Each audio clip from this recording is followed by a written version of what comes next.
नमस्कार दोस्तों, स्वागत है आपका अपने YouTube चैनल संस्कृत भूषण में। दोस्तों, पिछले वीडियो में हमने वर्णों का जो अभ्यांतर प्रयत्न होता है वह पढ़ा है। अब इस वीडियो में हम वर्णों का जो बाह्य प्रयत्न होता है उसे पढ़ेंगे।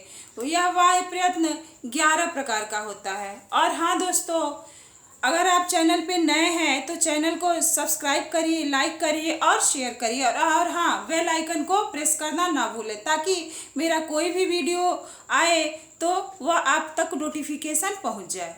आइए तो हम देखते हैं वर्णों का बाह्य प्रयत्न।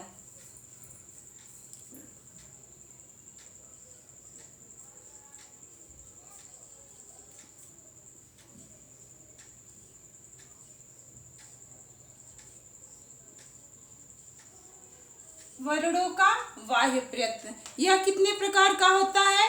11 प्रकार का होता है। जो आभ्यंतर प्रयत्न होता है वह हमारा 5 प्रकार का होता है और जो बाह्य प्रयत्न होता है वह 11 प्रकार का होता है। तो देखिए, इसमें जो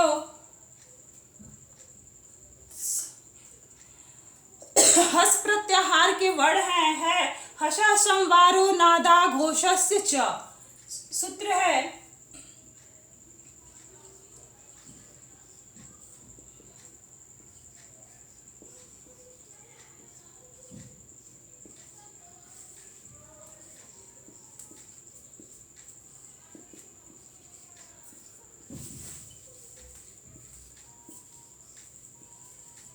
हसा संवारो नादा घोषस्य च, अर्थात हस प्रत्याहार में जो आने वाले वर्ण हैं वह संवार, नाद और घोष होंगे। हस प्रत्याहार के जो वर्ण हैं, देखिए हस प्रत्याहार में जो वर्ण हैं उनका जो बाह्य प्रयत्न होगा संवार होगा, नाद होगा और घोष होगा। और एक आगे अभी हम लोग अल्प प्राण और महाप्राण पढ़ेंगे, उसमें से कोई एक होगा। तो देखिए, हस प्रत्याहार में हमारे कौन कौन से वर्ड आते हैं? हाँ, या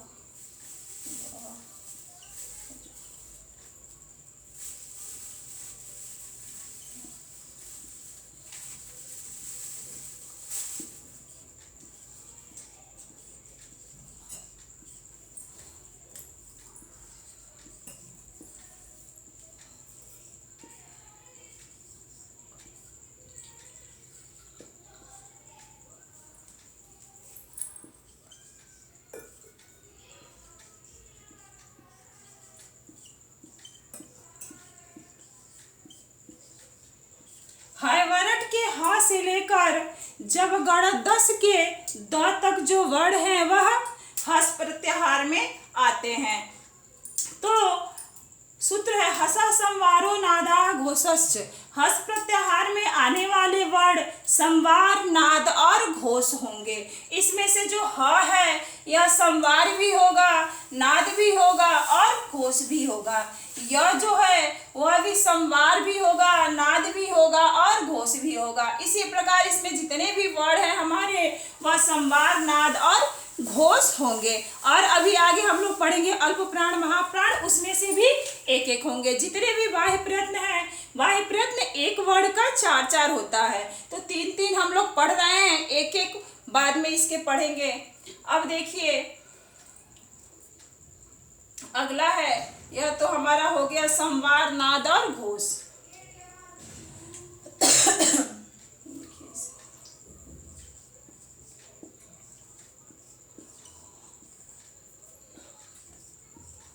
और घोष ऐसे एक कॉलम हम बना लेंगे, ऐसे लिख के, ऐसे एक बॉक्स टाइप से।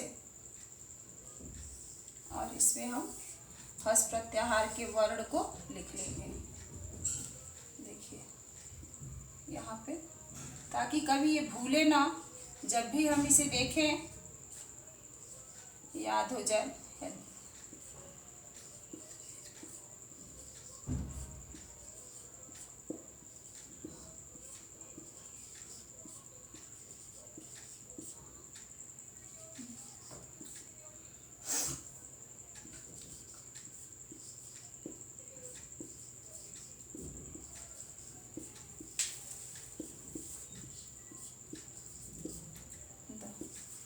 हमारा क्या हो गया, संवार, नाद और घोष हो गया।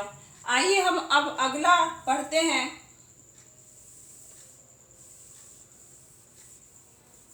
इसे आप लोगों ने अच्छे से समझ लिया ना।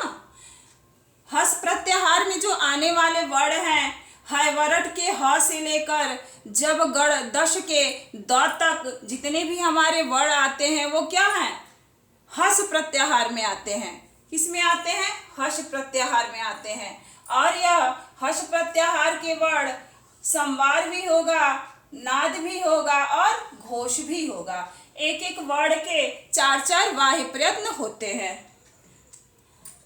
3 हम लोगों ने वाह्य प्रयत्न पढ़ लिया, 11 वाह्य प्रयत्न होते हैं। आइए अब हम अगला जो 3 है उसे पढ़ते हैं।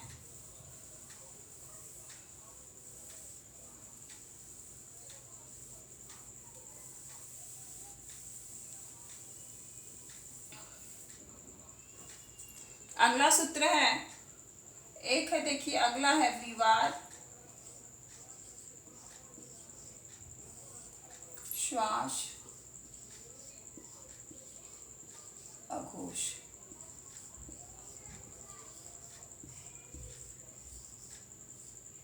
अगला क्या है, विवार, श्वास, अघोष। सूत्र है खरो विवाराः अघोष, खरो विवाराः श्वासो अघोषश्च।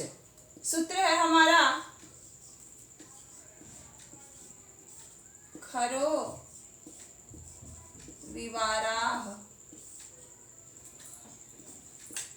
श्वासो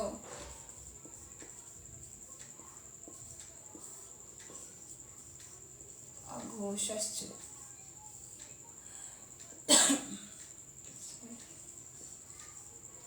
अर्थात खर प्रत्याहार में जो हमारे वर्ण हैं वह विवार होंगे, श्वास होंगे और अघोष होंगे।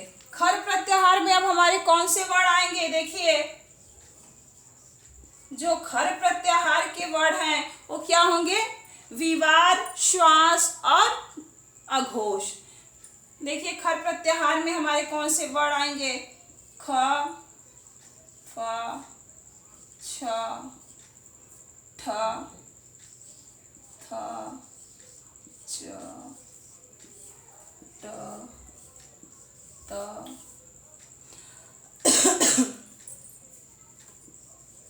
क, प,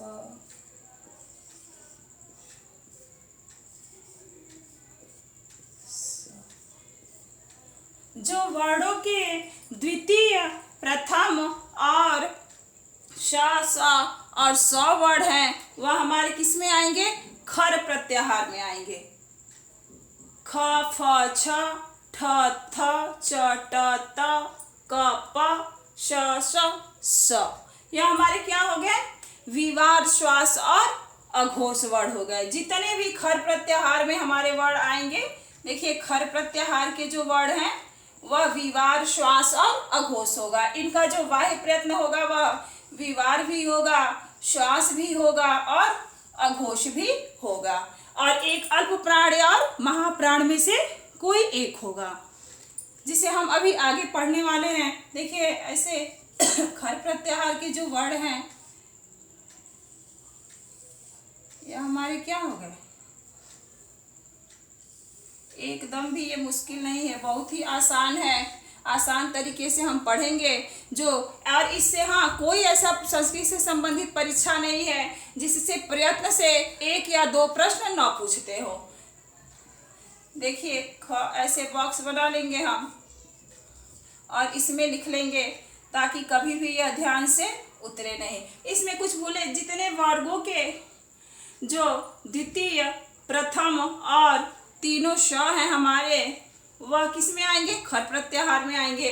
और जब पूछा जाएगा कि इनका वाह्य प्रयत्न क्या होगा तो क्या होगा, विवार, श्वास और अघोष। अगर सूत्र याद होता है तो और भी अच्छा है, खरो विवारा श्वासो अघोषश्च। देखिए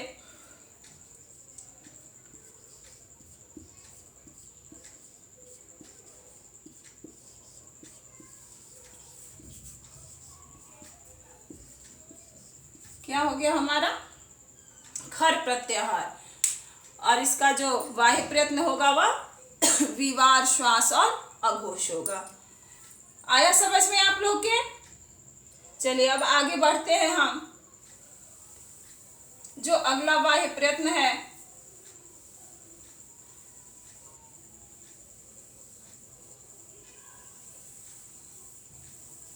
छह हम लोगों ने पढ़ लिया है। अब अगला है, देखिए 7वां है अल्प प्राण, महाप्राण,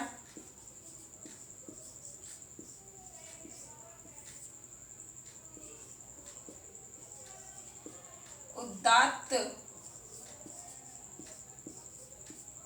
अनुदात्त,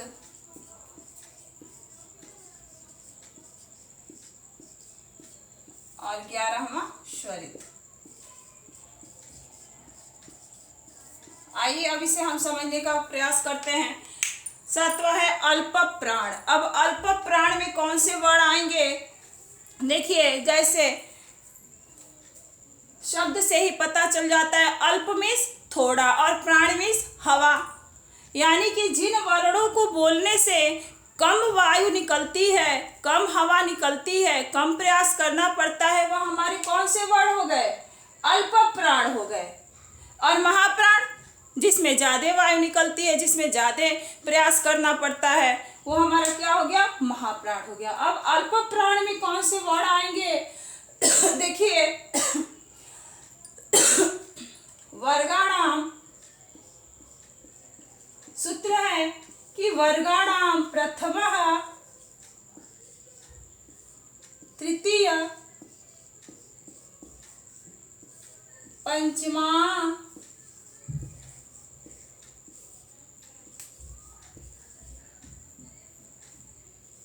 यडश्च अल्प प्राणः।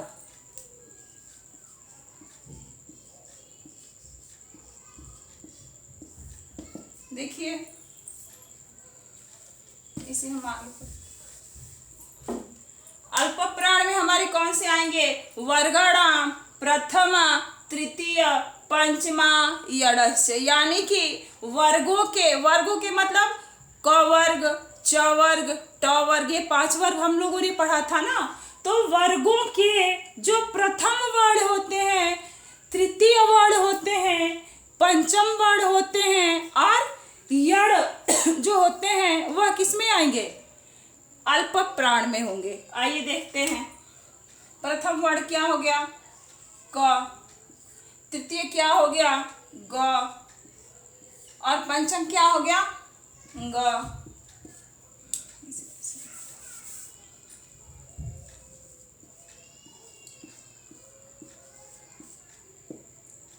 अब देखिए, च वर्ग में छ नहीं होगा, ज, फिर झ नहीं होगा, य होगा।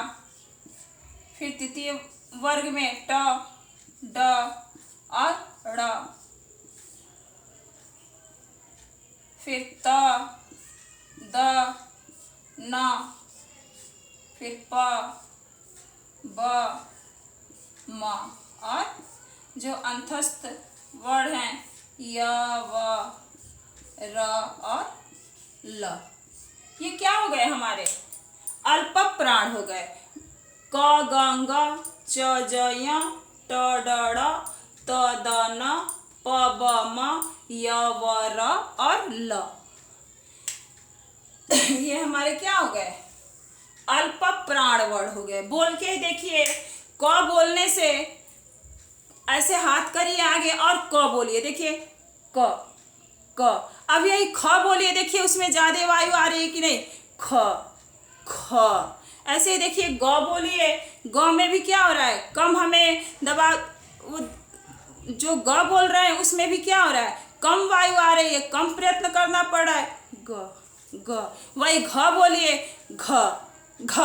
तो ये हमारे कौन से वर्ण हो गए? जो वर्गों के प्रथम, तृतीय और जो पंचम वर्ण है, और य, व, र और ल जो वर्ण है, वो हमारे क्या हो गए? अल्प प्राण वर्ण हो गए। आई बात समझ में आप लोग के? देखिए, इसमें से ना ऐसा है कि अधिकतर पेपर में पूछ देता है परीक्षाओं में कि निम्न में से क दे देगा और बोलेगा, क दे देगा, ख दे देगा, घ दे देगा और ठ दे देगा और पूछ देगा इनमें से अल्प प्राण वर्ण कौन से हैं। क्या पूछेगा? पूछेगा कि अल्प प्राण वर्ण कौन से हैं। तो उसमें देखिए क्या होगा, कुछ नहीं, जब हम जानते हैं कि जब जिन वर्णों को बोलने से, उच्चारित करने से कम हवा बाहर निकलती है तो क्या हो गए हमारे अल्प प्राण। तुरंत कर लेंगे क ख क ख, तो क में कम आ रहा है ना, तुरंत हम किस पे निशान लगा देंगे? क पे।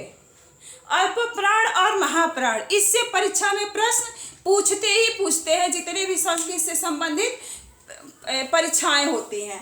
तो हम लोगों ने अल्प प्राण पढ़ लिया। अब आइए हम किसे देखते हैं? महाप्राण।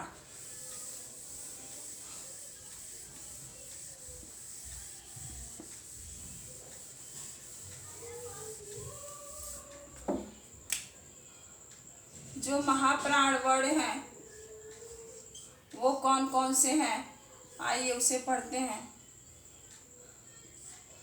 महाप्राण में है, देखिए जो सूत्र है, वर्गाणाम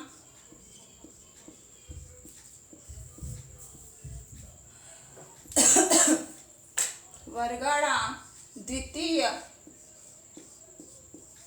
अरे पहला, तीसरा और पंचम वर्ण अल्प प्राण में हो गए। अब बचे कौन से? बचे कौन से? दूसरे, चौथे और श, यही तो बचे। वो हमारे किस में हो गए? महाप्राण में आ गए। देखिए वर्गाणाम द्वितीय चतुर्थो,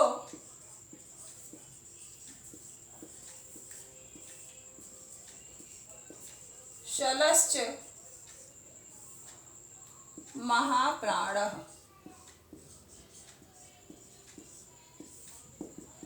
क्या है? वर्गाणाम, वर्गों के, द्वितीय, चतुर्थ, शलश्च महाप्राण, वर्गों के जो द्वितीय वर्ण हैं, चतुर्थ वर्ण हैं और जो शल प्रत्याहार के वर्ण हैं वो हमारे क्या हो गए? महाप्राण वर्ण हो गए। आइए देखते हैं इसमें कौन कौन से वर्ण हो गए हमारे। द्वितीय वर्ण कौन से हुए? ख, घ, यही तो हुए द्वितीय वर्ण में।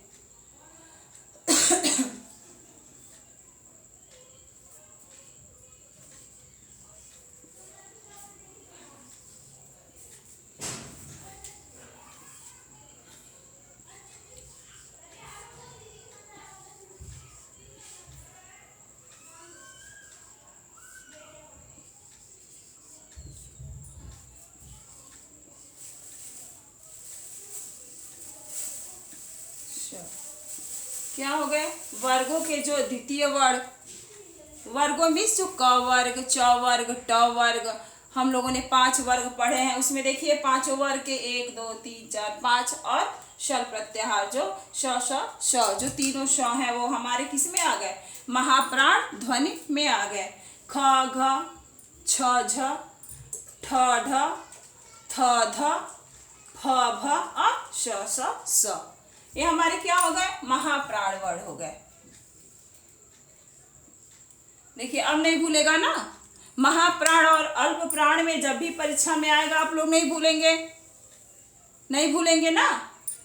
जो पहला, तीसरा और पंचम वर्ण हैं वर्गों के, और य व र जो हमारे अंतस्थ वर्ण हैं वह किस में आएंगे? हमारे अल्प प्राण में आएंगे। और जो वर्गों के द्वितीय, चतुर्थ और शल हैं तीनों श, वो हमारे किस में आएंगे? महाप्राण में आएंगे। आइए अब देखते हैं अगला जो वाही प्रश्न है।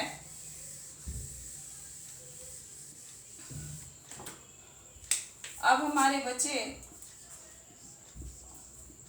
उदात्त, अनुदात्त और स्वरित।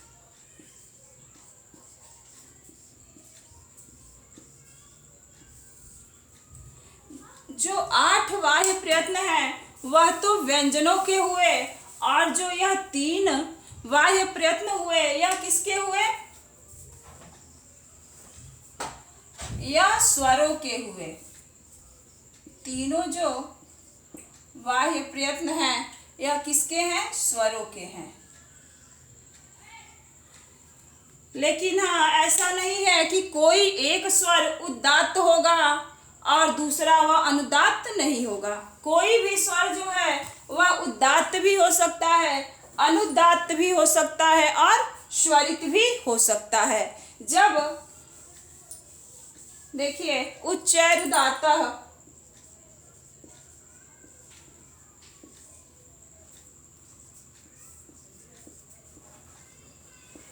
जब ऊपरी भाग से बोला जाएगा तो वह उदात्त होगा।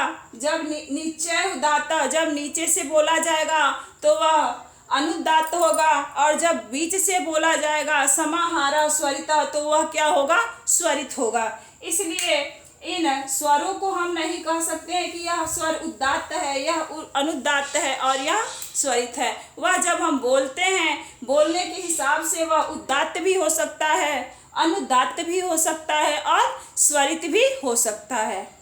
दोस्तों, आज हम लोगों ने बहुत ही अच्छे तरीके से वर्गों का जो वर्णों का बाह्य प्रयत्न पढ़ा है। आशा करते हैं कि आप लोगों के समझ में आया होगा। और दोस्तों, हमारे चैनल को लाइक, शेयर और सब्सक्राइब जरूर करें और बेल आइकन को भी जरूर प्रेस करें। तब तक के लिए नमस्कार। अगले वीडियो में हम फिर आएंगे नए टॉपिक के साथ। नमस्कार।